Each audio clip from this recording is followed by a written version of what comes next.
America looked at capitalism as a failed experiment. This is the example of the time when capitalism broke. There was a terrible deflation, a shortage of money, so little money that people made their own monopoly money, their own scrip. It was so extreme that people like you have just no idea what the hell it was like. Having lived through the hardest time in American history, Charles Thomas Munger determined to never be poor again. I wanted my own money. Not because I loved ease or social prestige. I wanted the independence.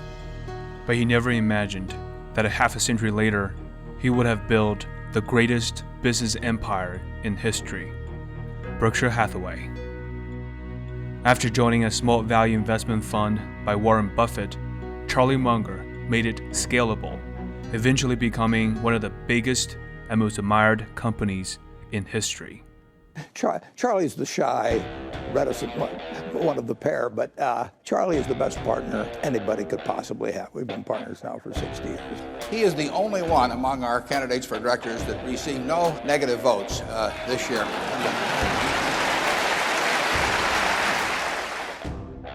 Charlie Munger is a very elusive man. Warren Buffett is a nice guy, but that's not enough in business. Charlie Munger is a guy who takes no BS and has that ruthlessness to get things done.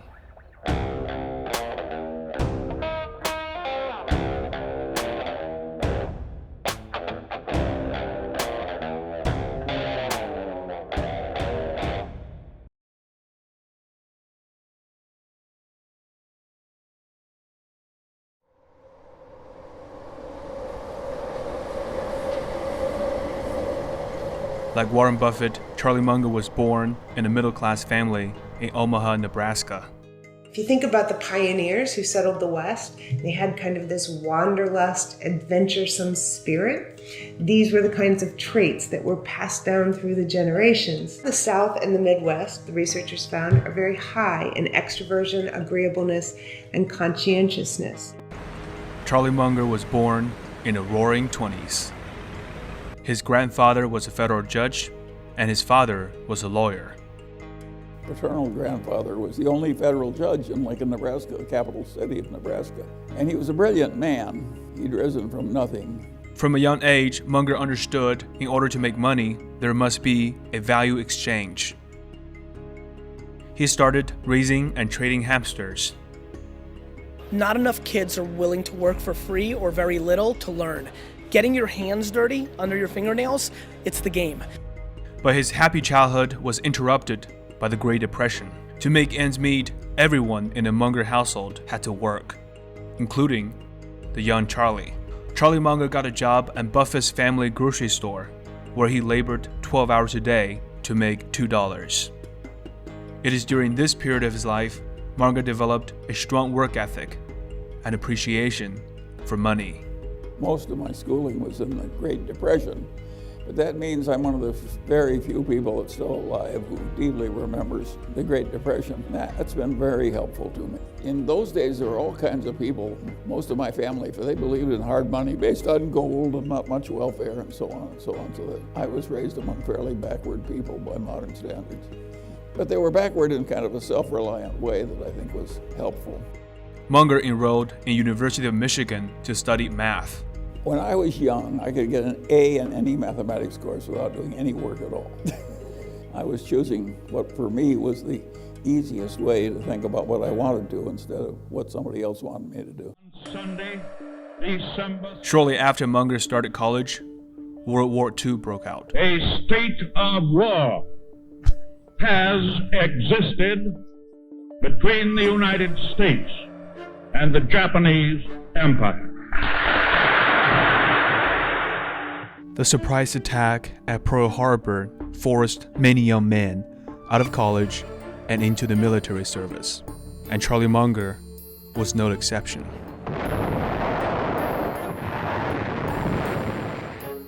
The military found out that Munger possessed an extraordinary IQ. He was then assigned to serve as a meteorologist, working on analyzing weather patterns for the war.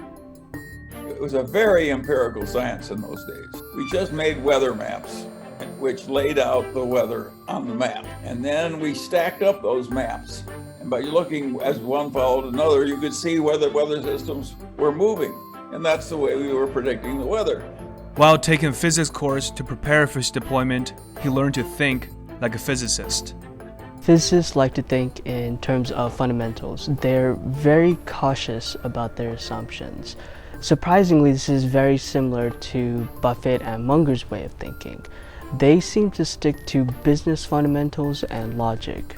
During the military service, Charlie Munger got married, and right after the service, he enrolled in Harvard Law School. Father had gone to the Harvard Law School, so that was a natural course of activity for me. After graduating, he was admitted to California Bar in 1949. I had an army of children almost immediately. I painted myself in quite a corner. Charlie started at a salary of $275 a month, which was above average at the time. Charlie Munger felt well off. Things seemed to have worked out for him. But little did he know, he was entering into the darkest period of his life.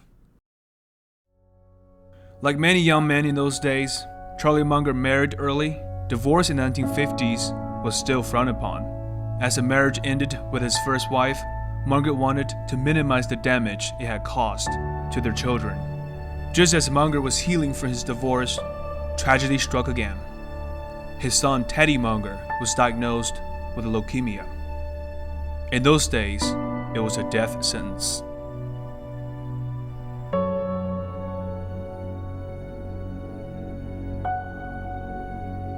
After Teddy's passing, Munger came to realize that he had spent all his savings on Teddy's medical bills. In those days, medical insurance was not as widely covered as it is today. Once again, Munger was at the crossroad of life. He wondered what could have happened if he was wealthy enough to have the best treatment for his son. Never feel sorry for yourself. If your child is dying of cancer, don't feel sorry for yourself. Never, ever feel sorry for yourself. Charlie Munger was more determined than ever to have true wealth for the sake of his family. He was about to become the sharpest sword that was ever built.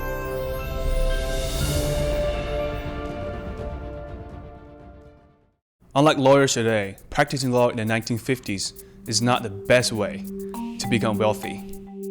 He realized to truly become wealthy, one has to be a business owner. This is the oldest trick in the book. By and large, most of the wealthy people own businesses, sometimes more than just one business. While doing legal work for a small transformer manufacturing company in Pasadena, Munger realized that he could take ownership of that company as well. And so one day I said, well, I'm being too damn shy. I just about to enter the freeway in Pasadena. I made a U-turn. I went back and I walked in and I said, well, I really like working for you guys. Just the kind of people I like to be associated with and I like to work for. And sure enough, they had another big problem that I could solve. Munger put all his savings and even borrowed money to invest in the company. But the business struggled early on. In order for it to survive, Munger had to step in and downsized the company. That is very much like how private equities operate today. They will buy a business, turn it around, and sell it for profit.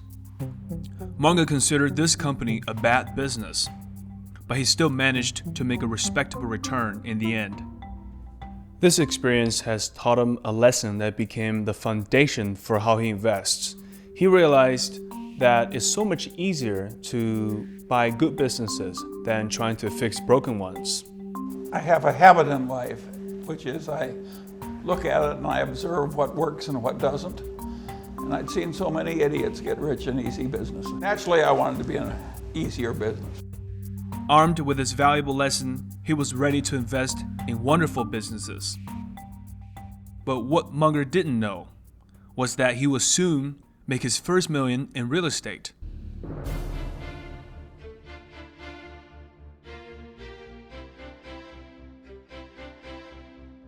Los Angeles was on its way to become the second largest city in America. People were moving to LA at a rate of 3,000 a month. It became clear to Munger he must not miss this million-dollar opportunity. Real estate is just a highly leveraged investment, but unlike stocks, with real estate, you have active control that allows you to reduce the risk. While advising his client on a real estate project at Caltech, Charlie Munger put his own money on the line by owning half of the operation. The Caltech property sold out quickly, generating 400% return for their $100,000 investment. Munger didn't stop there. He immediately reinvested his money for more projects. Created 5 real estate projects. I did both side by side for a few years. And in a very few years, I had $3 or $4 million.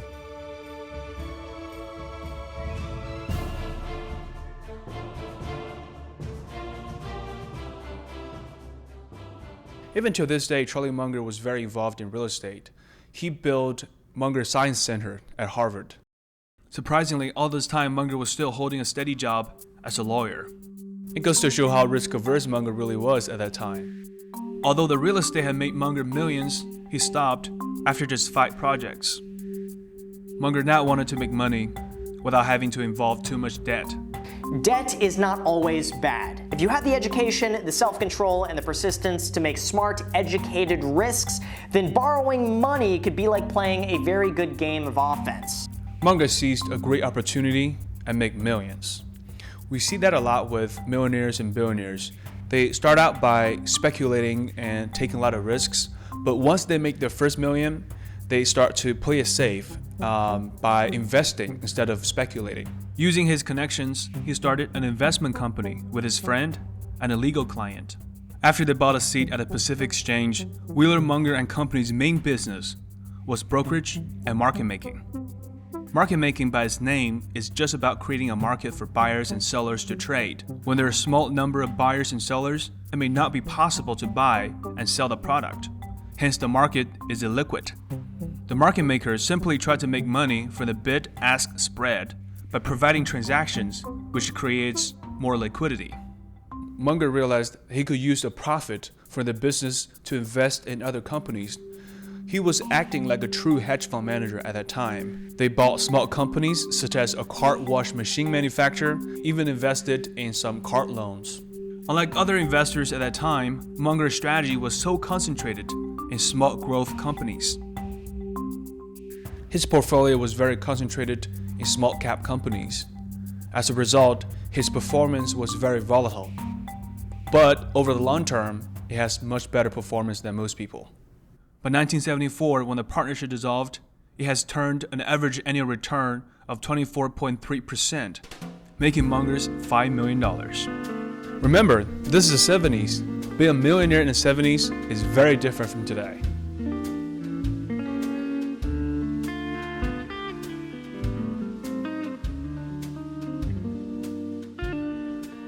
When Munger started his investment company in 1962, he also invested in a struggling company run by his friend, Warren Buffett. Warren Buffett followed the investment approach of Ben Graham, which allowed him to build a successful investment partnership. But there was a problem. And he'd been taught it by Ben Graham. Sure. It was hard for him to quit when he was just coining money. But he saw the point. You couldn't scale that business. And it was kind of scrounchy and unpleasant, and you're firing people. Who in the hell wants to do that?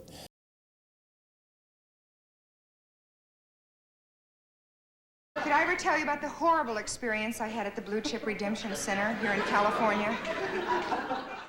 Blue Chip Stamps was a coupon company at the time. I happened to be there because I'd saved up 10 and 2/6 books to get a blender. So when I walked in, I had a lot of confidence. You can imagine the peace of mind that comes with having 10 and 2/6 books in your purse. Because it takes time to accumulate stamps, and many customers just forget about the stamps, this company has struck gold, generating $100 million of sales a year by 1970s. This is exactly the type of business Warren Buffett likes, the cash flow business. Like an insurance company, they collect a lot of cash up front. Warren Buffett realized that he could use those cash to invest in other companies. December 1963, the Department of Justice filed an antitrust action against Blue Chip Stamp and forced the company to offer more shares to the public. This is the opportunity Munger and Buffett have been waiting for. They accumulated controlling positions to the company, with Buffett being the largest shareholder and Munger the second. The 1970s was the start of many hostile takeovers, but Buffett and Munger were the friendlier ones. After making themselves board members, Buffett and Munger quickly gained control in order to invest the excess cash of blue chip stamps. We see a chain of takeovers here. Warren Buffett owns about 36% of Berkshire Hathaway, and he used Berkshire Hathaway as a vehicle to take over other companies. And when he does, he used the cash from those companies to take over other companies. So it's not as simple as stock picking.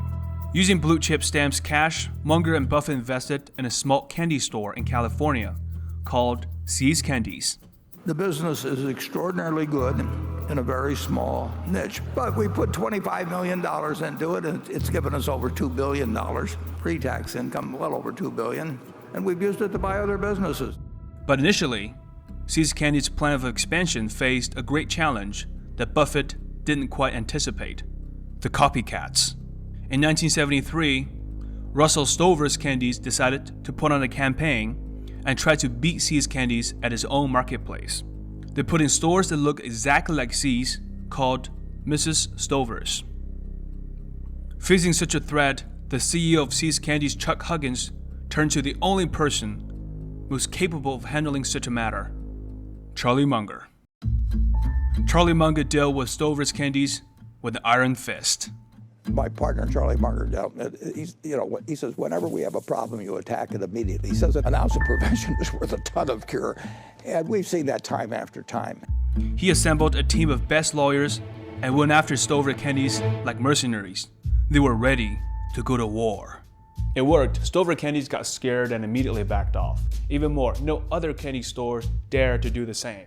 After that, Berkshire Hathaway thrived, acquiring one company after another, including the famous Coca-Cola deal. But neither Buffett or Munger could anticipate the biggest threat to Berkshire Hathaway is about to come.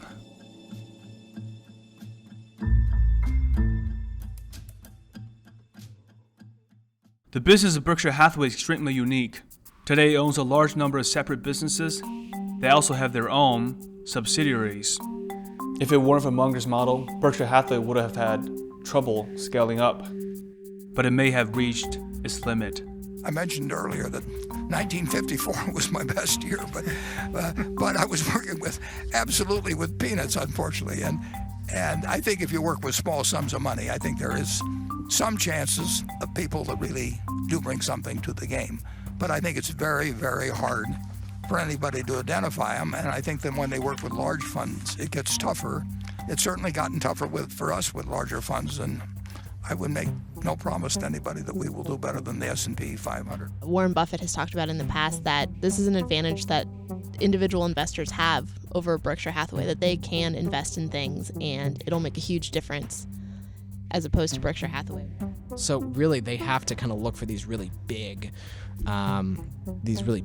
stocks or big companies to go after. And Buffett's also been up front about the fact that he killed the S&P back in the 60s and 70s, and it's just been a lot tougher since then. As a result, in the past 5 years, Berkshire Hathaway has slightly underperformed the market. So I was very judgmental, and I think that helped me. It also helped me that I kept changing my judgments as I learned more and more facts came in. Both Munger and Buffett believe the circle of competence. They stick to things that they could understand. But what it really means is predictability. They want to invest in companies where they can confidently predict what will happen in the future. Recently, Munger and Buffett decided to expand their circle of competence by investing with Apple and Amazon. I'm overjoyed, I'm thrilled, because Warren is focused on the long term. And so we're in sync. It's the way we run the company, it's the way he invests.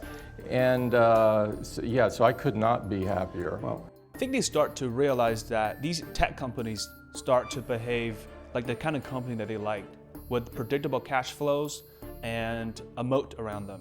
Munger's concentrated small cap investment style is hard for the human psyche, but it's the best investment style for retail investors. If you invest in any large caps, you're facing competitions from institutions who probably have done much better research than you did. Over the course of his long life, Munger perhaps has gathered more lessons and experiences than anyone. Like a theoretical physicist, he thinks about business in terms of first principles. He just analyzed things. What would work and what wouldn't and why. It's so simple. Munger's life has been legendary. He went through multiple economic recessions, he went to war, he suffered from the worst tragedy, but he never yielded. He dealt with whatever life has to offer, and by doing so, becoming one of the most iconic figures in business. Well, luckily, I got at a very early age the idea that the safest way to try and get what you want is to try and deserve what you want. It's such a simple idea. It's the golden rule, so to speak. You want to deliver to the world what you would buy if you were on the other end. There is no ethos, in my opinion, that is better for any lawyer or any other person to have.